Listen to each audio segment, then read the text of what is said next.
Hi, I'm Kim Ross, psychologist and mother, and today's topic is about parenting confidence.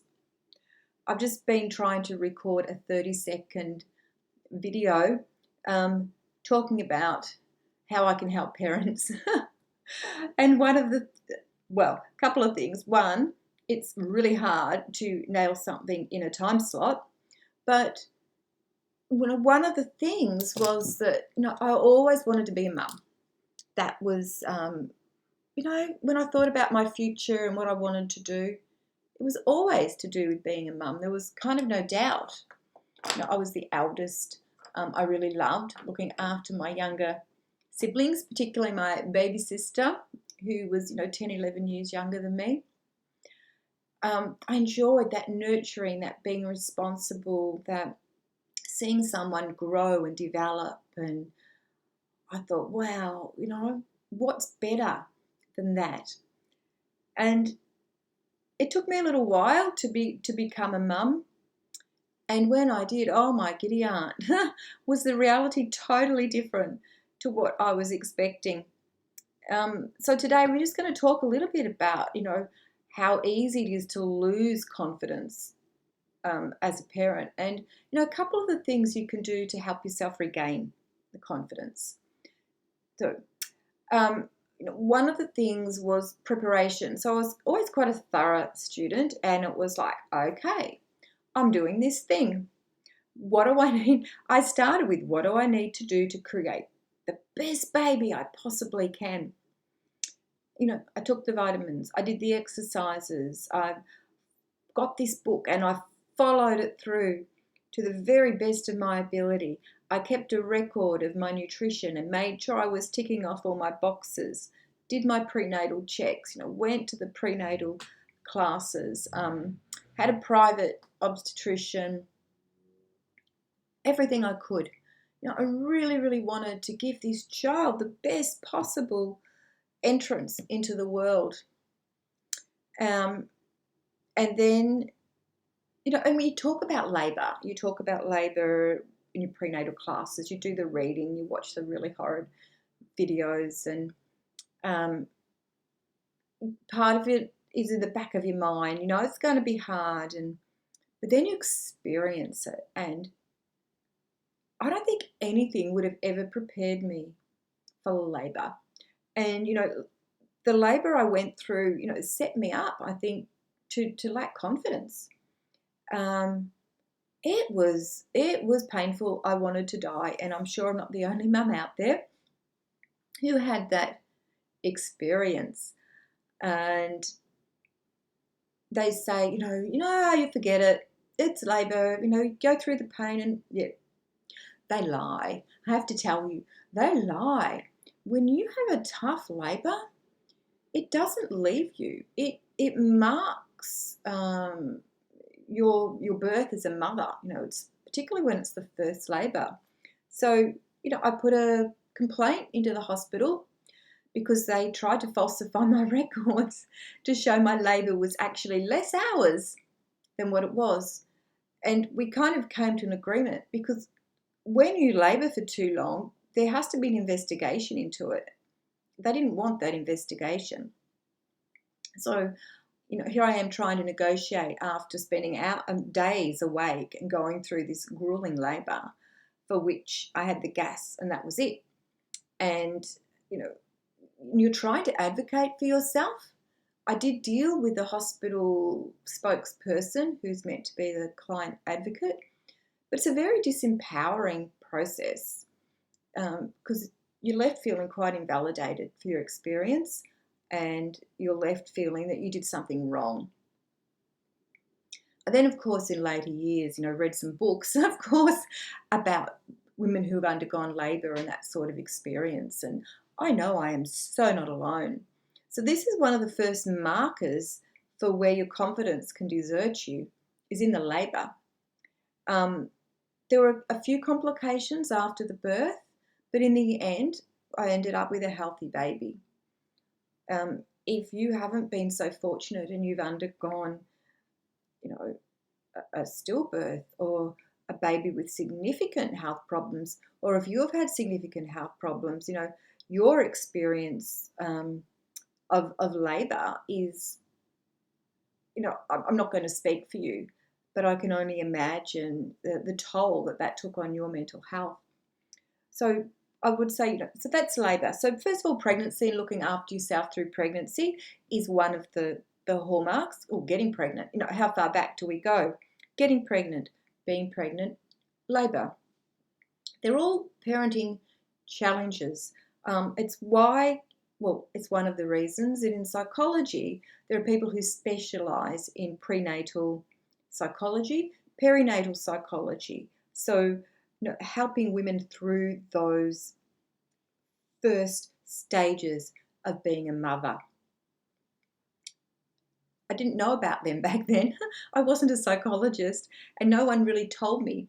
I'm not even sure if they existed. But, that support, if you're in this stage, seek out someone who has experience. And I have a list, so if you're actually after someone who has experience, just let me know. But they're challenges. And then it's, does your baby sleep? My God, is there, if there's another parenting challenge in the early years that can undermine your confidence, I don't know what it is. It's sleeping, eating. Does your baby sleep and eat? And my first child didn't sleep through till they were 5. So there was a lot of fertile ground in those first years about parent confidence. And then the next stage after that is kindergarten and then school. So how is your child going? Are they getting into trouble at school? Are they performing academically? Are they performing socially? So we have all these markers, and your confidence as a parent seems to be very tied in with how well your child is going against societal markers. Lots and lots of scope for lack of confidence. And it continues. I mean, my eldest is an adult. And, it's a gradual, very gradual weaning away process from my identity as a parent to being an individual, and, where to support, where to pull back. It's ongoing. It doesn't stop.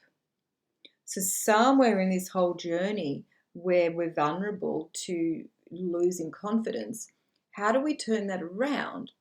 What can you do so that you gain that confidence back that isn't tied up with your child's performance and your child's success against arbitrary social markers? And therein lies one of the challenges.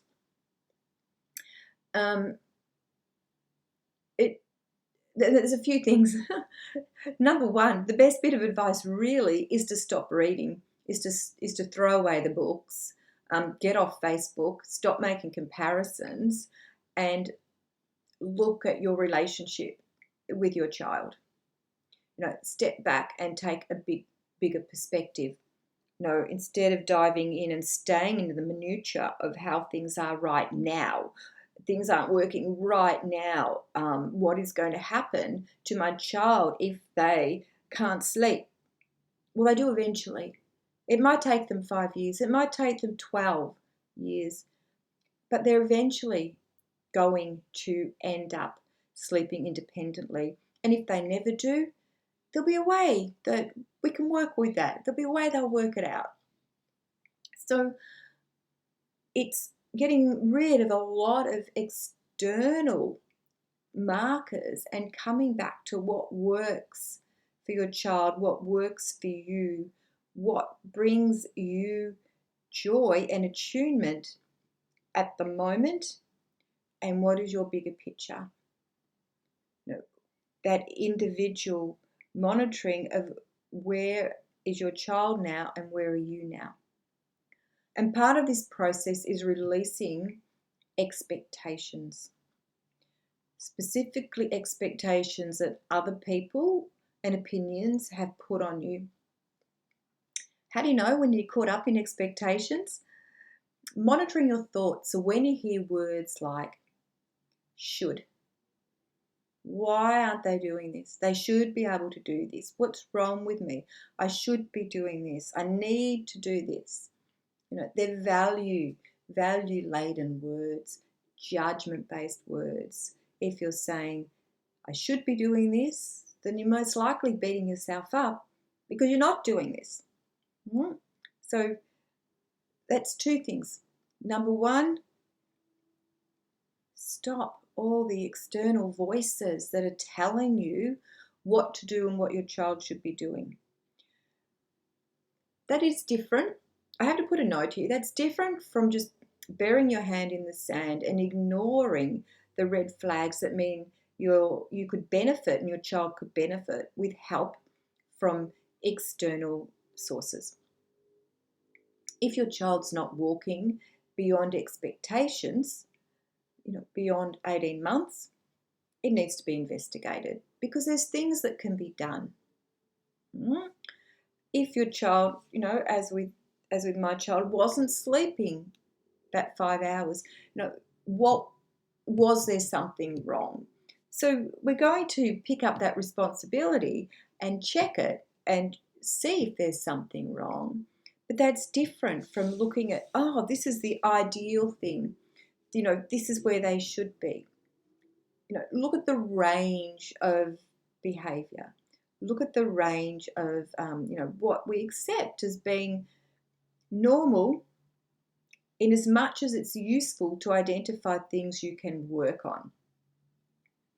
But we don't want to be, comparing your child with pictures of another child who's throwing things around when they're, 18 months and hitting the target, or learning a different language and your child is having speech difficulties. We want to take away that dangerous comparison because it's not helpful. Measuring your child against someone else's achievements is not helpful. So by all means, we take stock and we're realistic and we're open-eyed, but we're not buying into the whole comparison scenario. Hopefully that clears it up. It can be a fine line. And the second thing, expectations. So this is your self-talk. A way of increasing confidence is to monitor your self-talk and reframe. Replace the words with other things. And when you're doing that in conjunction with acceptance and self-compassion and awareness. You're not going, you shouldn't be saying should. All right, that's wrong, that's bad, should is bad for you. No, it's an acknowledgement. It's like, okay, my brain's telling me that I should be giving my child vegetables and I'll find a way to make them eat vegetables at dinner or else I'm a bad mum. Reframing. Okay, my brain's telling me my child should be eating vegetables. It would be really nice if they could eat vegetables, and I'm doing my best and providing them with the options, and that's kind of all I can do. And I'll just monitor them. And, if they get sick, I'll monitor that as well. I'm doing my best. We acknowledge the thoughts. We acknowledge them with, letting go of judgment, and we practice self-compassion. So there's two specific ways there that you can help build up your confidence. And I'm going to leave you with a bonus one about building confidence. I kind of hinted at it before when we're talking about meshed identity between how good you are as a parent being based on your child's successes, external successes. And you know what? If your child is top of the game, they do everything that everyone else loves, then it's easy to go, yeah, I'm great. I'm doing a really good job here. But the thing is, it's not all about you. It's not just about you. It's about genetics and who else is in your child's life and what's going on inside them. You're a really important, valuable support. But it's not about you, right? It's about them. So the third point is working on creating your own identity apart from that as a mum, and being able to take that step back and go, yeah, I'm a mum, and it's really, really hard work, what else am I? Am I a knitter? Am I a runner? Am I a friend? Am I a lover? Am I a daughter? Am I a reader? What else do you do? What else do you do? Release some of that pressure on yourself to have your success as a mum, as a parent, be tied up with what society sees outward in your child. So, I could talk about this all day, but the rest of it might have to wait till the next podcast because it's 15 minutes. And you know what? I like giving podcasts you can dive into, take things from, but don't go for about an hour or so. 15 minutes, 15 to 20 minutes seems to be a lot to digest, particularly when we dive into things like this and confidence as a parent. I mean, this is a thesis, this is a book, this is a process. I'd love to know what bits of parenting you find most challenging, particularly in terms of confidence. When does your confidence get knocked around? And if it's something that you really want to work on, I'd love to be able to help you. Not by giving you what you should do and what advice and what is the best way to parent, because one thing I've learned is there's no best way. No, as parents, we help and support our children as best we can. We meet them where they are, and that's where the confidence and connection comes in. But you are never going to feel 100% confident because parenting is uncertain. You don't know what's around the corner for you, let alone what's around the corner for your child. You will have moments where you think, that landed well. I felt connected. That was a lovely moment.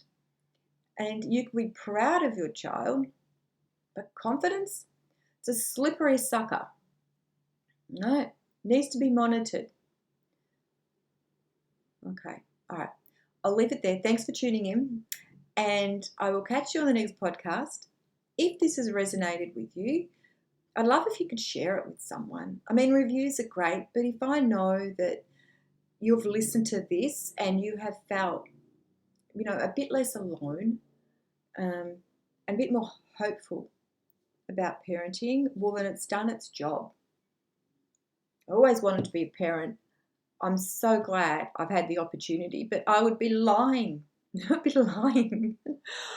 Oh, my giddy aunt, if it was anything like what I thought it was going to be.